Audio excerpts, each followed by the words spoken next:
Thank you very much बच्चे। आज हम लोग पढ़ेंगे कॉजेटिव वर्ब। कॉजेटिव वर्ब क्या होता है, कॉजेटिव वर्ब के बारे में समझें कि कॉजेटिव वर्ब किसको कहते हैं, कॉजेटिव वर्ब क्या होता है। तो कॉजेटिव वर्ब का मतलब होता है प्रेरणार्थक क्रिया। कॉजेटिव वर्ब का मतलब होता है प्रेरणार्थक क्रिया। कॉजेटिव वर्ब होता है क्या है, किसको कहते हैं, तो कॉजेटिव वर्ब का मतलब होता है कि जब कोई व्यक्ति खुद से काम नहीं करके किसी दूसरे व्यक्ति से करवाता है उसे कॉजेटिव वर्ब कहते हैं। क्लियर। कॉजेटिव वर्ब का मतलब होता है कि हिंदी इसका होता है कि प्रेरणार्थक क्रिया। तो कॉजेटिव वर्ब होता क्या है, कॉजेटिव वर्ब कहते किसको है, तो जब कोई व्यक्ति खुद से काम नहीं करके किसी दूसरे व्यक्ति से करवाता है उसे कॉजेटिव वर्ब कहते हैं। तो ध्यान से देखिए बोर्ड पर कॉजेटिव वर्ब क्या होता है, कॉजेटिव वर्ब कहते किसको है।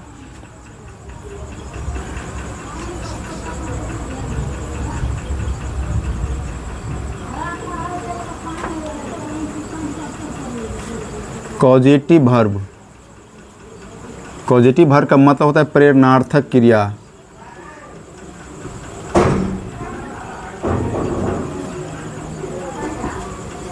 प्रेरणार्थक क्रिया है ना। कॉजेटिव वर्ब कहते किसको है, इसका डिफिनीशन पहले समझो कि कॉजेटिव वर्ब कहते किसको है।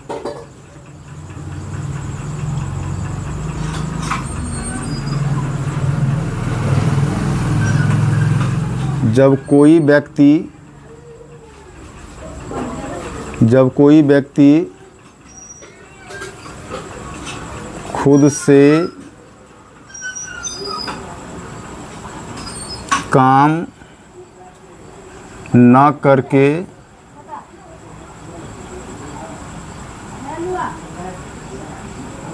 किसी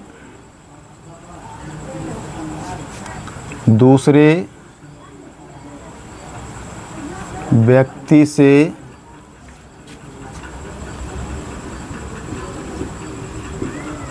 करवाता है उसे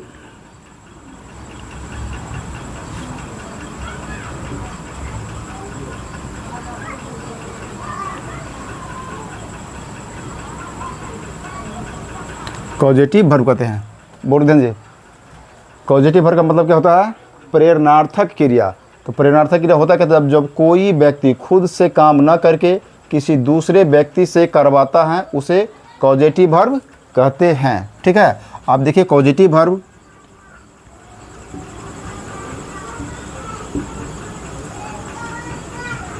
कॉजेटिव वर्ब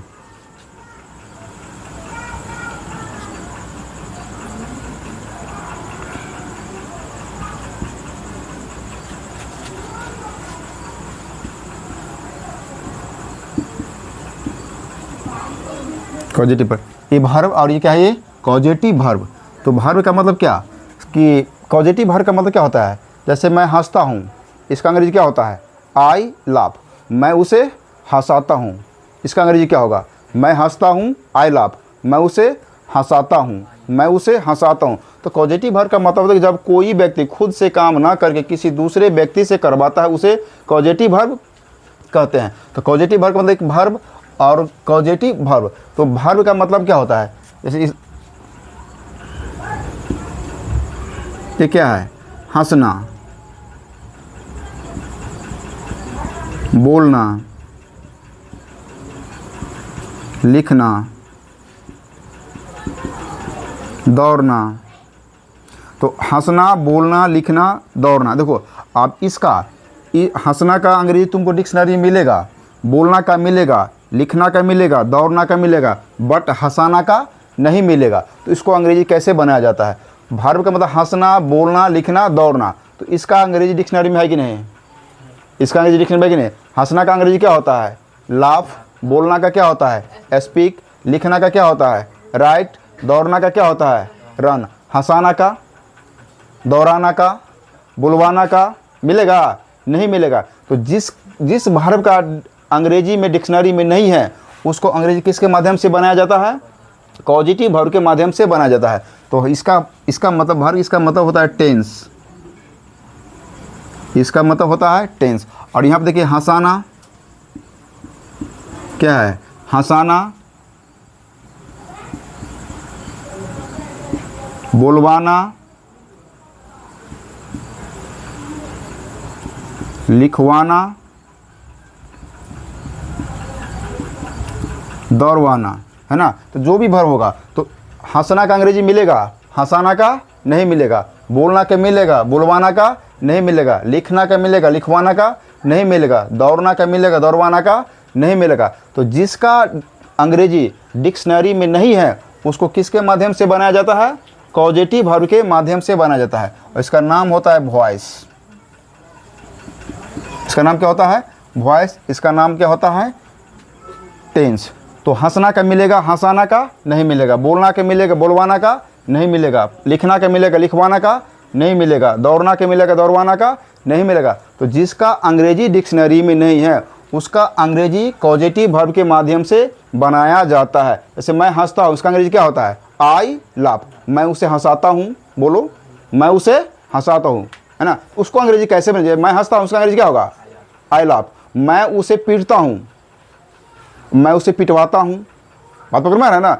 मैं उसे हंसाता हूँ, तो उसका अंग्रेजी कैसे बन जाता है? तो जिस वर्ब का अंग्रेजी में डिक्शनरी में नहीं है उसका अंग्रेजी किसके माध्यम से बना जाता है? कॉजेटिव वर्ब के माध्यम से बना जाता है। जब कॉजेटिव वर्ब के माध्यम से बना जाता है तो इसमें मेक और गेट का प्रयोग किया जाता है। मेक और गेट, देखो मेक और गेट, तो कहेगा सर मेक कहाँ और गेट कहाँ? मतलब जिसका अंग्रेजी डिक्शनरी में नहीं, ध्यान सुना, जिसका अंग्रेजी, जिस वर्ब का अंग्रेजी डिक्शनरी में नहीं है उसका अंग्रेजी किसके माध्यम से बनाया जाता है? कॉजेटिव वर्ब के माध्यम से। किसके माध्यम से बनाया जाता है? कॉजेटिव वर्ब के माध्यम से बनाया जाता है। उसे मेक और गेट का प्रयोग किया जाता है। किसका प्रयोग किया जाता है? मेक और गेट। क्लियर हो रहा है? मेक और गेट। तो कहेगा सर मेक कहाँ और गेट कहाँ, है ना। तो मेक का हेडिंग बनाओ, मेक हेडिंग बना लीजिए। मेक,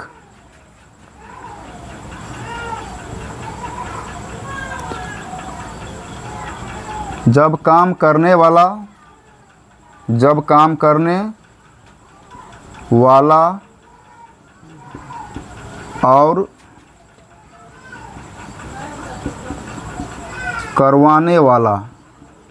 करवाने वाला दोनों व्यक्ति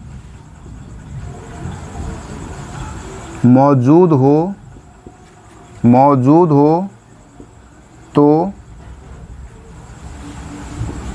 मेक का प्रयोग करते हैं।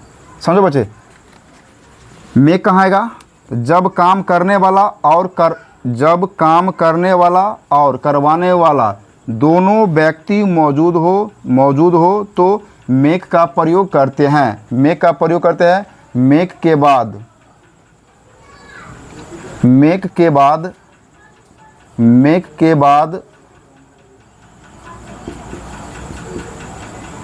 हमेशा, मेक के बाद, और साफ लिख रहा हूँ, मेक के बाद, मेक का प्रयोग करते हैं। मेक के बाद हमेशा V1 का प्रयोग किया जाता है। मेक के बाद किसका प्रयोग किया जाता है जीवन? V1 का। देखो, जब समझो एक बार, मेक का प्रयोग कहाँ किया जाता है? जब काम करने वाला और करवाने वाला दोनों व्यक्ति मौजूद हो तो मेक का प्रयोग करते हैं। मेक के बाद हमेशा V1 का प्रयोग किया जाता है। मेक के बाद आजीवन V1 का प्रयोग किया जाता है। तो मेक प्लस V1, मेक के बाद आजीवन किसका प्रयोग किया जाता है बच्चे? V1 का प्रयोग किया जाता है।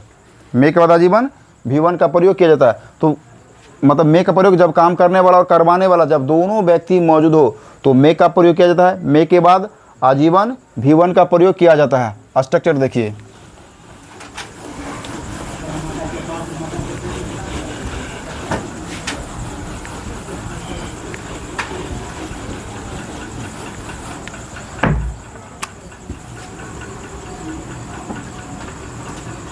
सब्जेक्ट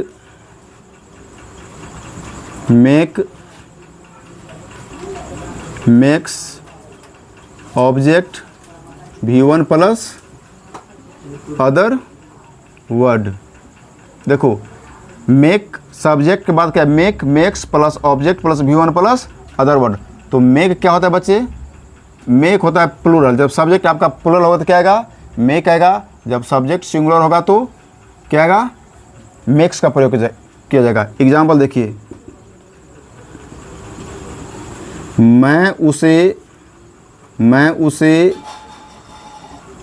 हंसाता हूँ। आप देखो, मैं उसे हंसाता हूँ, मैं उसे हंसाता हूँ। तो मेक का प्रयोग कहाँ किया जाता है, जब काम करने वाला और करवाने वाला, जब काम करने वाला और करवाने वाला दोनों व्यक्ति मौजूद हो तो मेक का प्रयोग किया जाता है। मेक का प्रयोग करते हैं।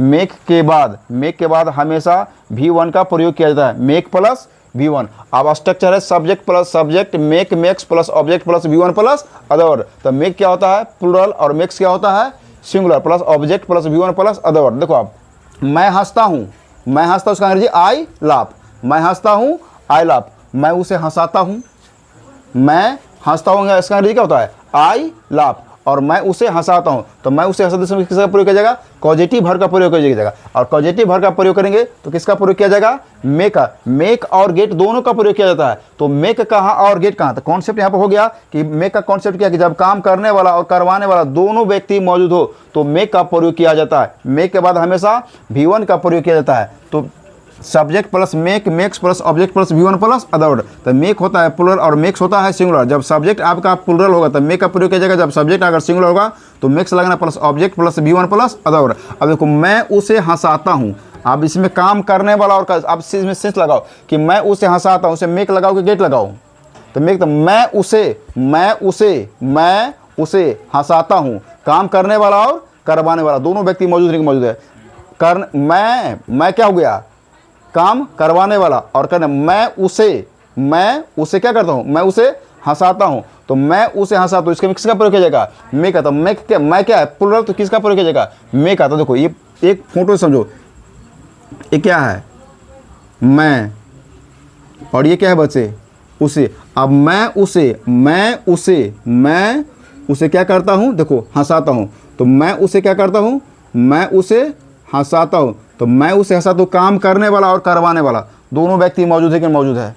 मैं उसे हंसाता हूँ, काम करने वाला और करवाने वाला दोनों व्यक्ति मौजूद हैं। तो जब काम करने वाला और करवाने वाला दोनों व्यक्ति मौजूद होगा उस केस में मेक का प्रयोग किया जाता है। और मेक के बाद आजीवन V1 का प्रयोग किया जाता है। तो मेक के बाद किसका प्रयोग किया जाएगा, V1 का। तो काम करने वाला और करवाने वाला, जब सेंस में जब काम करने वाला और करवाने वाला दोनों व्यक्ति मौजूद होगा उस केस में मेक का प्रयोग किया जाता है। अब इसका अंग्रेजी बनाए तो सब्जेक्ट क्या हो गया आपका, आई।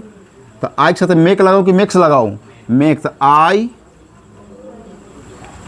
Make him laugh. क्या होगा बच्चे, I make him laugh, I make him laugh. अब मैं उसे हंसाता हूँ, मैं उसे तो काम करने वाला और करवाने वाला दोनों व्यक्ति मौजूद होगा। तो जब सेंटेंस में काम करने वाला और करवाने वाला दोनों व्यक्ति मौजूद होगा उस केस में मेक का प्रयोग किया जाता है। मेक के बाद हमेशा V1 का प्रयोग किया जाता है। देखिए आप अगला कॉन्सेप्ट देखिए, आप गेट का कॉन्सेप्ट देखो। आप गेट का हेडिंग बनाओ।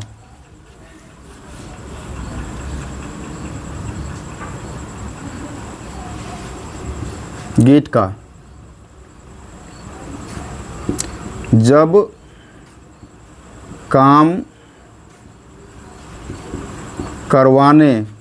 काम करवाने वाला व्यक्ति हो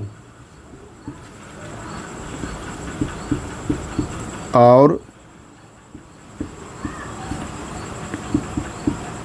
करने वाला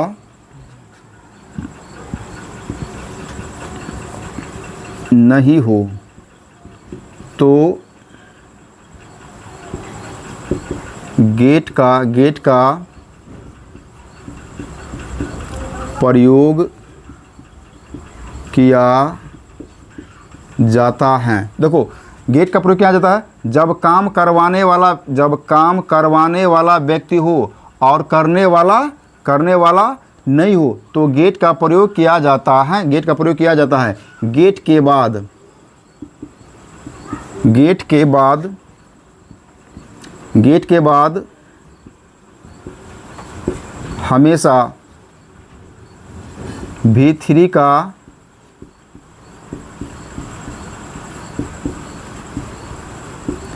प्रयोग किया जाता है।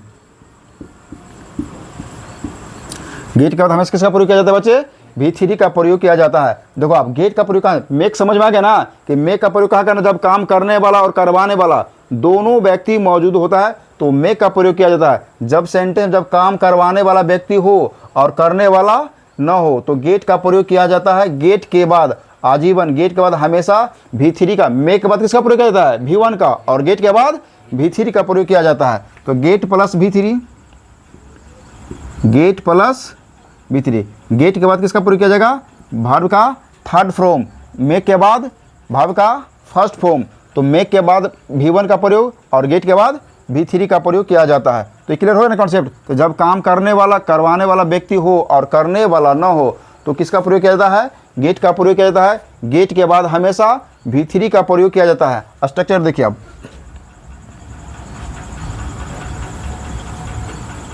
सब्जेक्ट,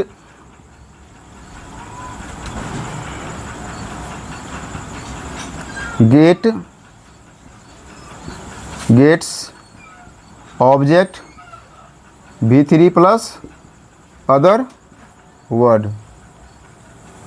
अब देखो गेट क्या बचे? प्लूरल, और गेट्स क्या है? सिंगुलर। गेट्स क्या है? प्लूरल, और गेट प्लूरल और गेट्स सिंगुलर। तो सब जब गेट का प्रयोग जब काम करवाने वाला व्यक्ति हो और करने वाला नहीं हो तो गेट का प्रयोग किया जाता है। गेट के बाद हमेशा V3 का प्रयोग किया जाता है। Get plus V3। अब स्ट्रक्चर देखो, subject, get, gets, object, V3 plus other word. तो गेट होता है प्लूरल और गेट्स होता है सिंगुलर। अब इसमें मतलब मेक में जब काम करने वाला और करवाने वाला दोनों व्यक्ति मौजूद हो किसका प्रयोग किया? मेक का। अब इसमें देखो, मैं जैसे मैं उसे हंसाता हूँ तो किसका प्रयोग किया आया? मेक आया। और मैं उसे पिटवाता हूँ, एग्जाम्पल देखिए, मैं उसे पिटवाता हूँ। अब देखो, अब ये है मैं, ये मैं, और ये है उसे। फोटो समझो, ये क्या है? मैं, और ये है उसे। मैं उसे क्या करता हूँ? पिटवाता हूँ। देखो अब इस केस में देखो, मैं उसे क्या करता हूँ? पिटवाता हूँ। मैं खुद से काम नहीं कर रहा हूँ। तो जब काम करने वाला व्यक्ति करवाने वाला व्यक्ति है तो वही क्या, जब काम करवाने वाला व्यक्ति हो, करवाने पिटाई खाने वाला व्यक्ति है लेकिन पीटने वाला नहीं है, तो काम करवा रहा है ये, मैं उसे पिटवाता हूँ। तो ये पीट कोई और इसको ठोक कोई और रहा है, कोई पीट और रहा है। तो उस केस में किसका प्रयोग किया जाता है? गेट का प्रयोग किया जाएगा। किसका प्रयोग किया जाएगा बच्चे? गेट का प्रयोग किया जाएगा। जब सेंटेंस में काम करवाने वाला व्यक्ति हो और करने वाला न हो तो गेट का प्रयोग किया जाता है। गेट के बाद हमेशा V3 का प्रयोग किया जाता है। गेट स्ट्रक्चर देखो, subject, get, gets plus object plus V3 plus other. अब मैं देखो इस यहाँ पर मैं उसे हंसा तो आई मेक हिम लव, और मैं उसे पिटवाता हूँ, दोनों सेंस एक ही लग रहा है लेकिन सेंटेंस में क्या चेंजिंग है? मैं उसे पिटवाता हूँ, मैं खुद से पिटवा नहीं रहा हूँ, मैं खुद से काम नहीं करूँ। पीट कोई और इसको कुट कोई और है, थप्पड़ इसको कोई और मार। उस केस में किसका प्रयोग किया जाएगा? गेट का। इसका अंग्रेजी होगा I get him beaten. I get him beaten. Verb का कौन सा फॉर्म आएगा? V3। भार्ब का थर्ड फॉर्म। मैं उसे पिटवाता हूँ, मैं उसे हंसाता हूँ। तो गेट और मेक आपको समझ में आ गया कि गेट और मेक का प्रयोग इसमें एक वीडियो से काम नहीं चलेगा, 2-3 वीडियो बनेगा तब जाके आपको पूरा कंप्लीट होगा। ठीक है, तो मतलब गेट और मेक आपको क्लियर हो गया कि मेक का प्रयोग कहाँ किया जाता है और गेट का प्रयोग किया जाता है। तो जिस वर्ब का अंग्रेजी डिक्शनरी में नहीं होता है उसको किसके माध्यम से बनाया जाता है? कॉजेटिव वर्ब के माध्यम से बनाया जाता है। और कॉजेटिव वर्ब के माध्यम से मतलब इसमें मेक और गेट का प्रयोग किया जाता है। मेक और गेट का प्रयोग किया जाता है। तब जब सेंटेंस में काम करने वाला और करवाने वाला दोनों व्यक्ति मौजूद हो तो मेक का प्रयोग किया जाता है। मेक के बाद हमेशा V1 का प्रयोग किया जाता है। जब काम करवाने वाला व्यक्ति हो और करने वाला नहीं हो तो गेट का प्रयोग किया जाता है। गेट के बाद हमेशा V3 का प्रयोग किया जाता है, वर्ब का थर्ड फॉर्म का प्रयोग किया जाता है। इसके बाद फिर अब इस पर एक वीडियो से काम नहीं चलेगा, 2-4 वीडियो और 2-3 वीडियो कम से कम बनना होगा, तब जाके पूरा कंप्लीट होगा। Thank you very much.